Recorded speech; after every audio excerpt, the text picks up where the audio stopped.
I will post this. Make it already clear. Otherwise I forget. Yeah. All right. So welcome everyone to lesson 15 of the Dutch course, the advanced course. Let's just get right into it. The topic of this week is er, which is a strange Dutch word, which is used very often in Dutch, and that's why it's worth spending a whole lesson about it. So we will be talking about how to use the word er, and in doing so, we'll also talk a lot more about syntax again. And yeah, we'll see. So we have, we first go through the homework. Then we have the verb of the week again. Then we go treat the word er. We have a break.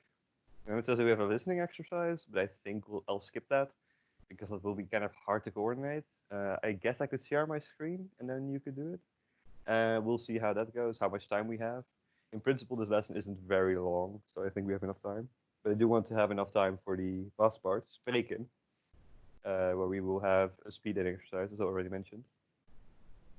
And we need some more time for that because setting that up through Microsoft Teams will be a bit slow. But in that case, word, view, I don't know which word I'm looking for. In this specific circumstance, it's good that there's not that many people here because it will be easier to coordinate everything. So if you stay with 6, then we just have 3 groups and it will be for fine. Yes, as you might have also seen, there's now a new tab in the general chat. It says lecture recordings or something. And on that, you will find a link to the YouTube channel where I have uploaded either both the recaps and the recordings of the previous 2 lectures. So you can check them out there. The recordings will also still be in the files tab, but it's usually easier to look it up on just view it on YouTube rather than downloading the file and then watching it.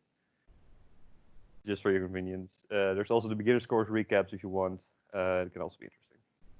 All right. Let us begin then.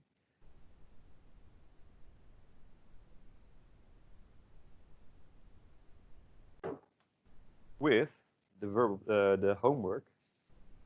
Spoilers. So in the homework for this week, you had to do 3 things. First of those being filling in the correct form of the past participle,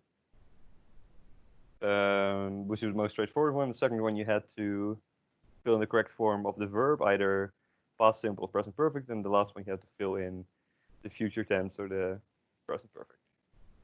So, can someone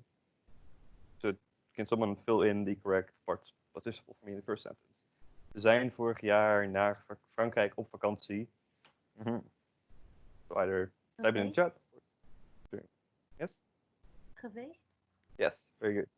Geweest. All right. So could you also translate it? We usually we went last year to France on vacation. Yes, very good. All right, the second one. Ik heb nog geen boodschappen. Past participle doen. Gedaan? Gedaan, yes. Ik heb nog geen boodschappen gedaan. Could you translate it? I didn't do any groceries yet. Yes, very good. All right, the third one. Heb jij je huiswerk al? Past participle maken. Gemaakt. Yes, very good. And could you translate it? Have you already done all your homework? Yes. All here does not mean all. It just means already. Yeah.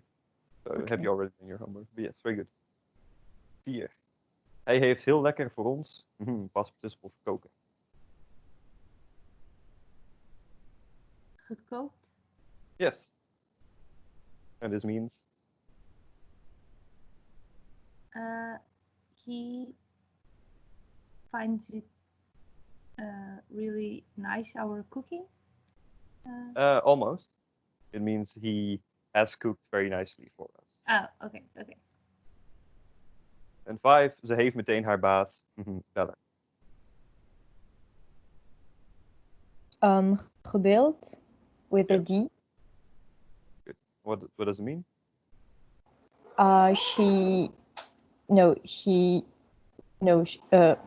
She immediately called her boss. Yes, very good. Right. Then the second exercise, you have to fill in the correct conjugation of the verb, either in the past simple or the present perfect. First sentence. De straten zijn nat omdat het regent. Someone. Heeft geregend. Yes, very good. Can you translate that?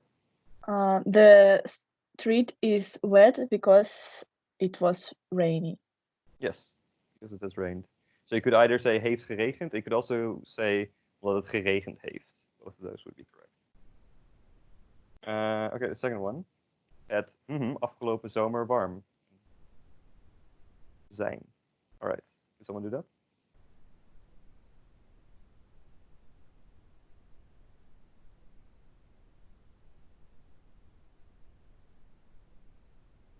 No takers? All right, then I'll do it myself. Was? Oh, yeah, very good. Het was afgelopen. Possibly you could say is geweest, but in this case you would usually use was because you're describing a period in the past.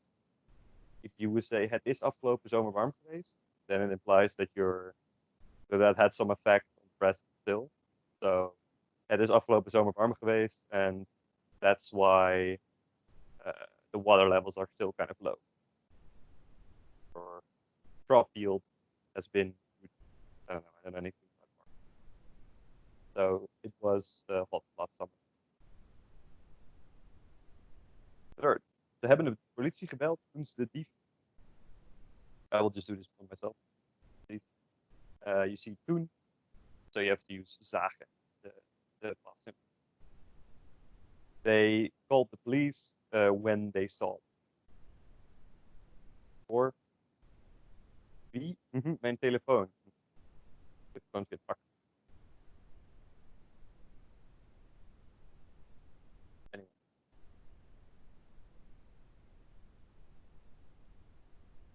Pakt. That's the present simple.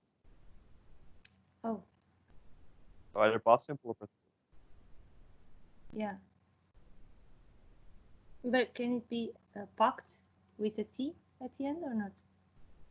If you just say wie pakt mijn telefoon, then you're asking who is taking my phone. Oh, So that could be a sentence, but in this exercise. so gepakt? Gepakt? No. Yes, it could be at the end. So then you could have wie heeft mijn telefoon gepakt. But yeah, and that would probably be the correct one.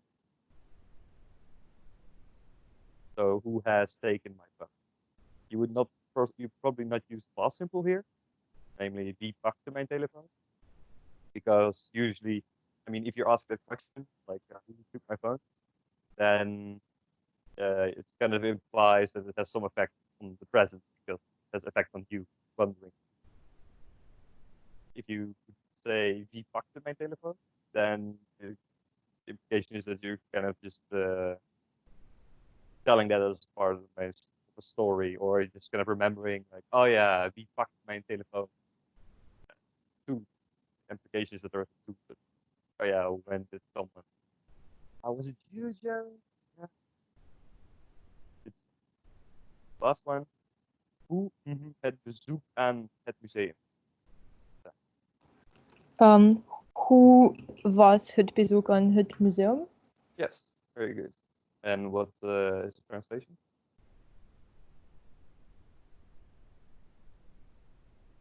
Did you translate it, Christine? Yeah, sorry. How went the visit in the museum? Yeah. How was it? Yeah. Music visit? You would probably not say hoe is het bezoek aan het museum geweest. That sounds a bit extras, like maybe if it impacted you a whole lot. How has that been for you? Visiting the museum, whole life-changing experience. Then you would probably use escalate, but it was just you're asking about an event in the past. All right. So that was the second one. Now the third one. Here you had to choose between the future tense or the present perfect. And the first one, so Peter, morgen de dokter. So I'm gonna do this.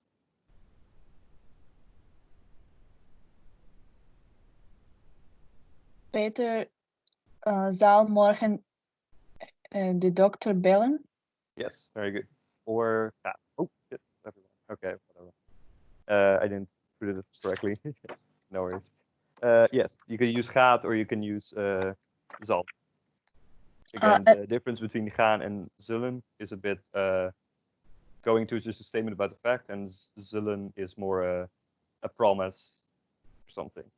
Yeah, he will call the doctor tomorrow, or he's going to do that. So that's Peter is going or will call the doctor tomorrow. Second one, wij nog nooit een stroopwafel.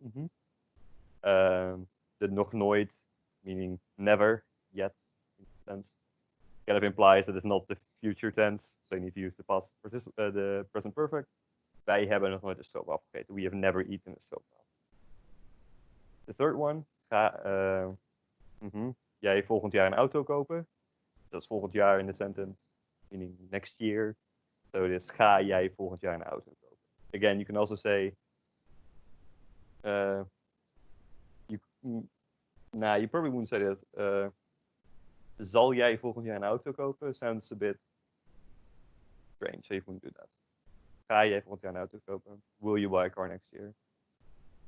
Fifth one. Hij, haar nooit meer pijn.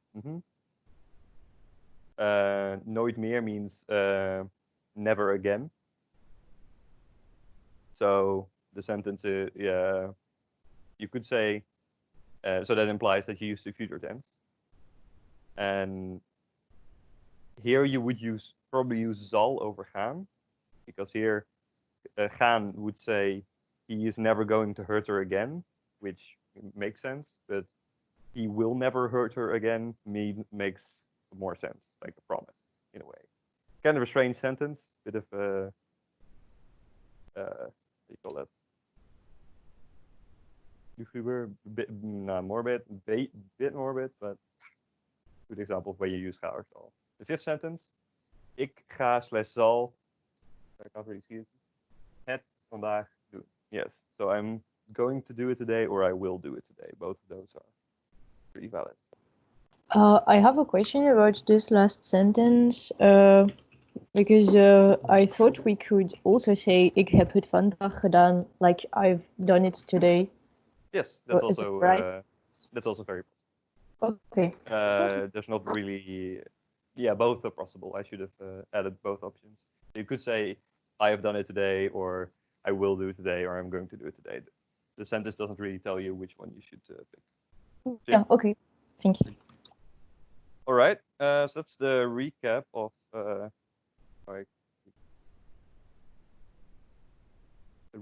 last week, or the homework. Are there any questions about what we treated last week? About when to use the present perfect, how to construct the present perfect, differences between the present perfect and the past simple, etc., etc. If so, please. Yes. Can I ask about tun? So if we have tun, we don't use present perfect after it, right? No, if we use tun, then we always use.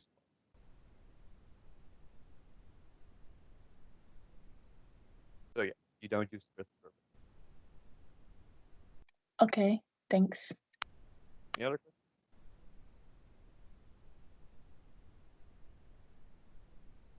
No?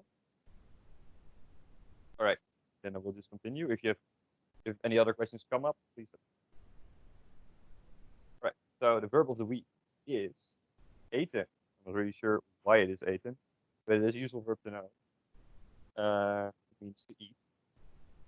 And the present simple is ik eet, jij eet, hij, zij, het eet, wij eten, jullie eten.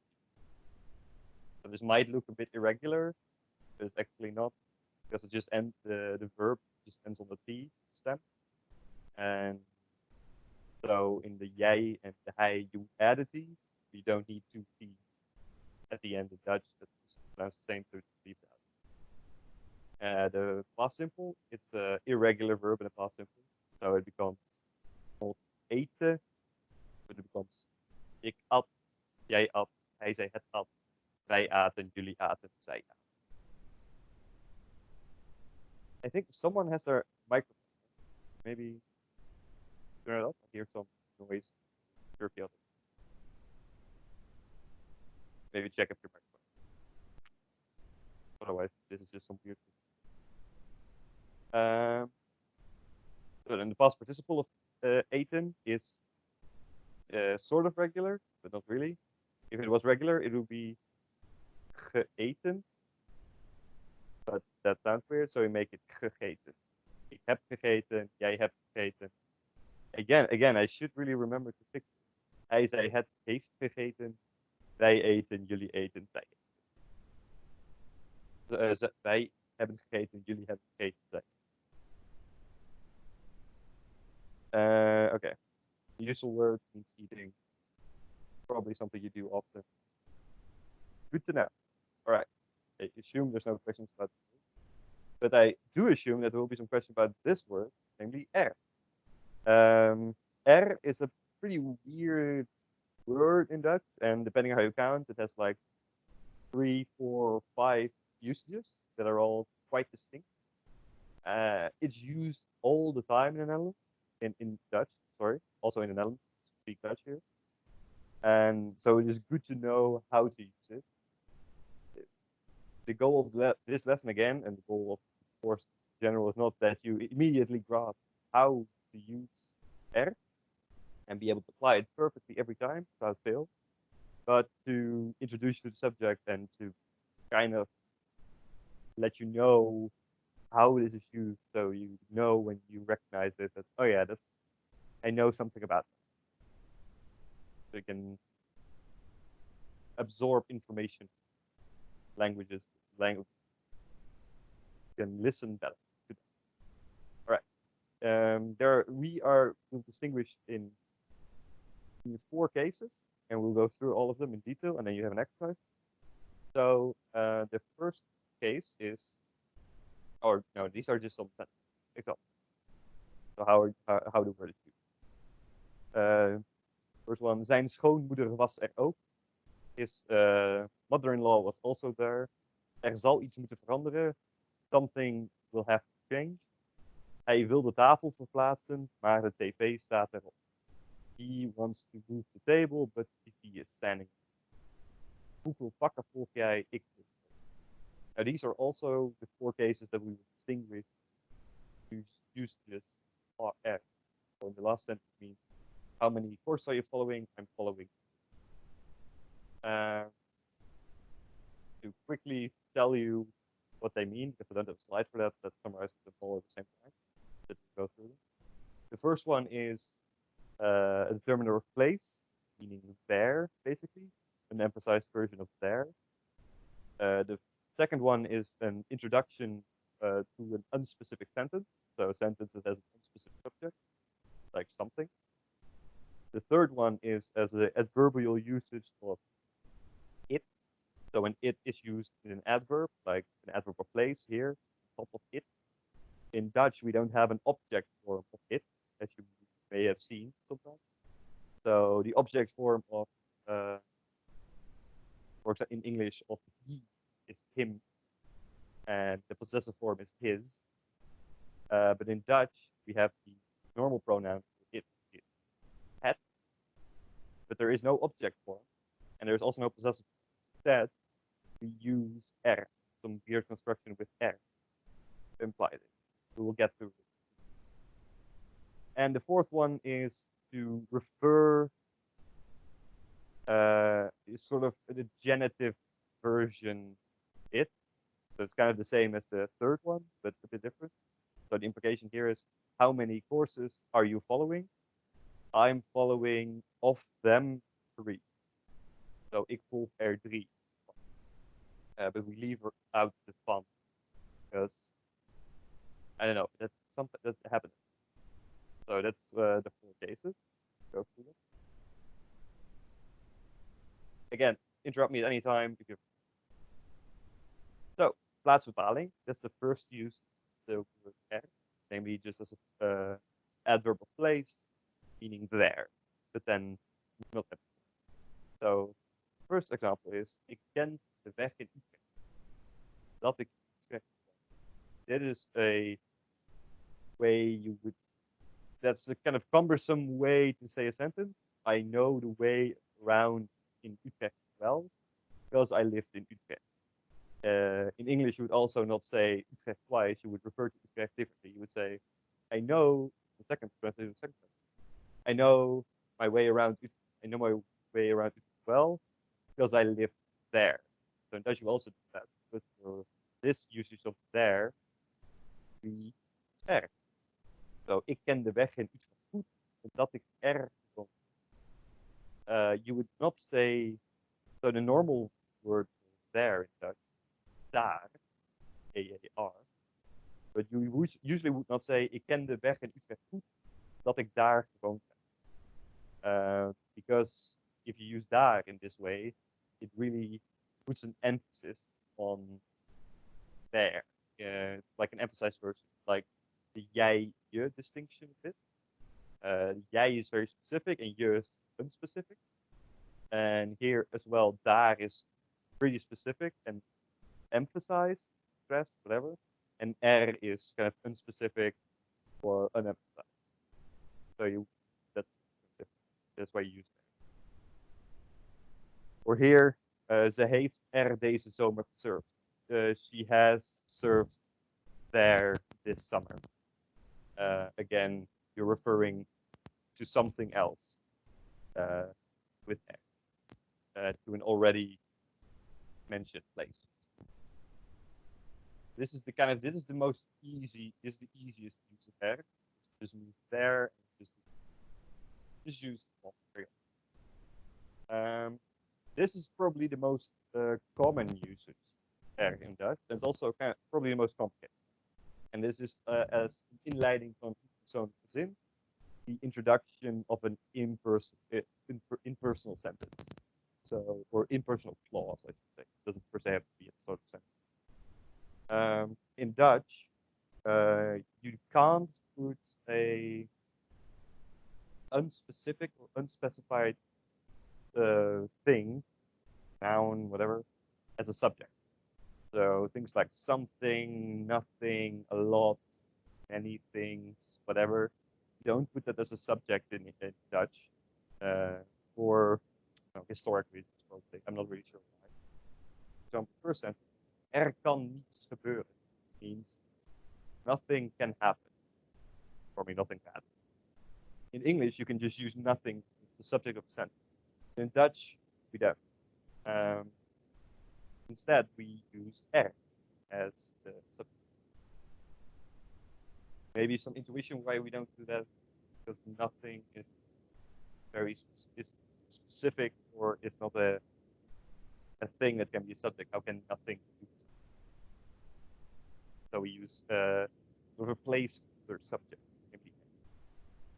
The second example, er ging veel fout. Veel means a lot. Fout means wrong. Ging went. So you could say a lot went wrong. Because a lot can be a subject. But in Dutch, a lot can't. You can't say veel ging fout. Say er ging fout. Third one, er werd veel open.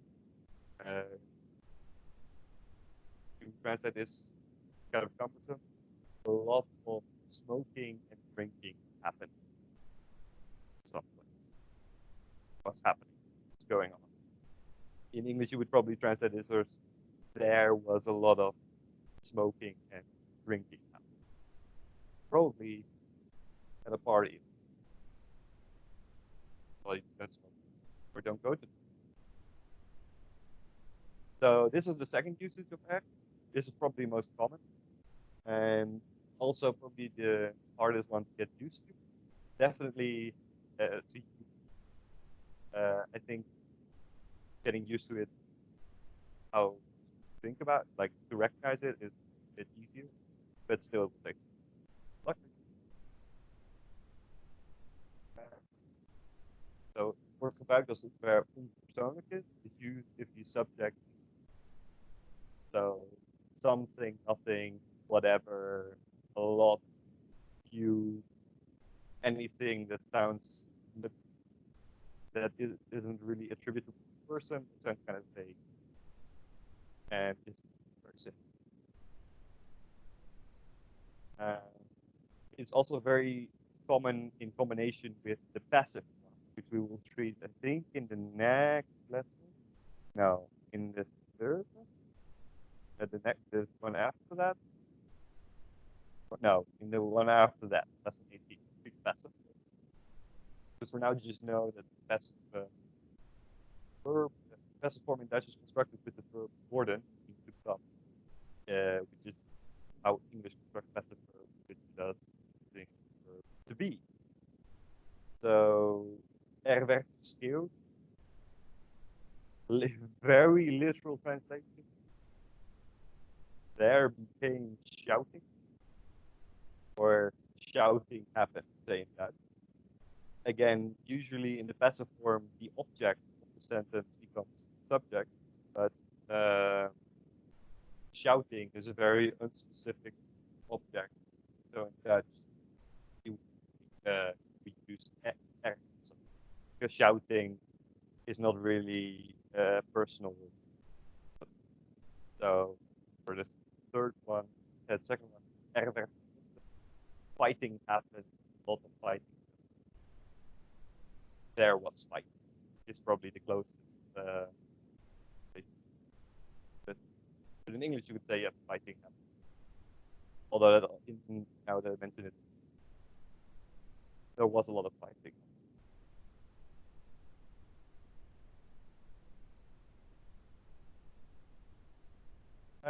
All right, so that's the second usage. Introduction of the third usage is as the bijwoordelijke form het, the adverbial form. So, tell me your sound getting close. That is annoying.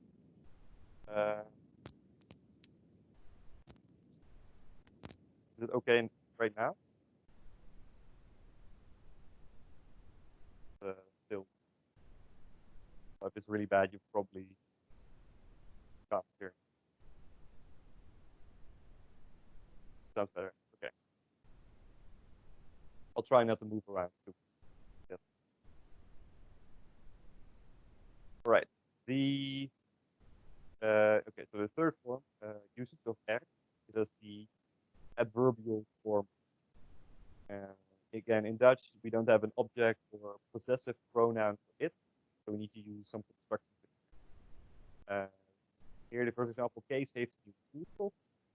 Kees bought a chair. Hij zit er. He is sitting on it in Dutch. In English, you can use it as the object pronoun. It. English, we can't in Dutch. So what happens is that not only does it come er, but it jumps in front of the preposition here op, on, and it conjoins with it. So you get hij zit erop. This happens almost like always when you have this thing happening, and it looks kind of weird. And I also really don't know why it happens. I don't know why it's not hij zit op er, but for some reason it's hij zit erop. Now that I look at it, erop looks really weird. And this must also look very strange for you. But it's really, really common. So get used to it. And again, second example, de auto's staan stil, the cars are standing still, maar wij fietsen er tussendoor. But we cycle, tussendoor means between, means through, and er ik means it. But we cycle between them. Third one, mag ik er langs? May I pass? Do it, kind of ambiguous obstacle that you are forming at this point. And so you wouldn't say mag ik langs het, because we don't have a pronoun, object pronoun verb het. So we make it er, and you get mag ik langs er. But again, er jumps in front, so you get mag ik er langs. Kind of strange, but once you get used to it, it's pretty consistent. Then the last case is in combination with aantallen, quantities first. Basically, this is the possessive form of it. Hoeveel cucumbers hebben we nodig? How many cucumbers do we need? We hebben er 12 nodig. We need 12 of them. Is kind of the implication. But this of them or of it, in Dutch we leave away the of, the van, and we just leave. We are left with. So we get we hebben er. If we would do it fully, we get we hebben er 12 van nodig, or we hebben 12 ervan nodig. But we can leave away the van, and you just get there. This usually happens when you're talking about a number, namely 12. And that is basically it. So let's practice a bit with these ones, and then you can practice on your own. Not on your own. I would use the groups that I just defined. So practice with the two of you, because there's quite a bit of exercises, and it's nicer to practice this. Also between a lot of. So let's try these ones. The exercise that you have to translate to English, and this is the other way around. That helps. So people were laughing. In Dutch, if you would translate this literally, mensen waren aan het lachen. But you wouldn't really do that in Dutch, again, because mensen is kind of an unspecific subject. So you would make it er. Er waren mensen aan het lachen. And this construction of aan het lachen is the sort of the form of the present continuous laughing in Dutch, which we will treat in lesson 70. Yes. So don't worry about it. The second one, there is no road through the forest, but you can bike around it. So here we have it there. So we translate this to er. Er is geen weg door het bos, maar je kan er omheen. So this it refers to the forest, and so this is an object pronoun of it, and which finds itself in a adverb place, namely around it, and so we make it er, and we place it in front of the preposition omheen. So you get, maar je kan er omheen.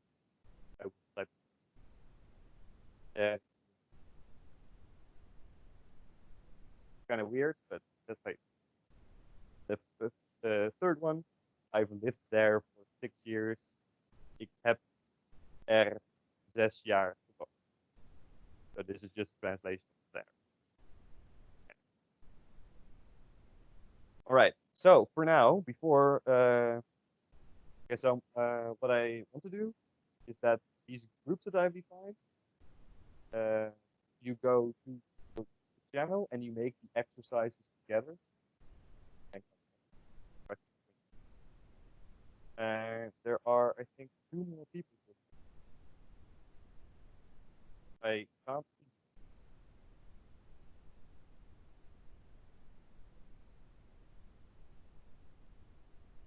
So Elizabeth, Paula. No, Elizabeth and Paula, you have joined. Hi. You are included.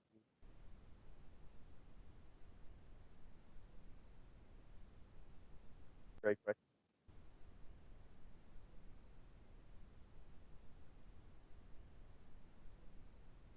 Right?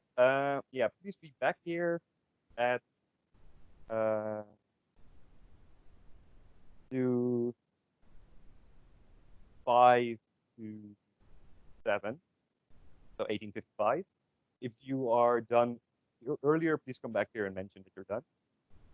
But before that, do you have any questions? Or we go send you off. Any questions about how to use that?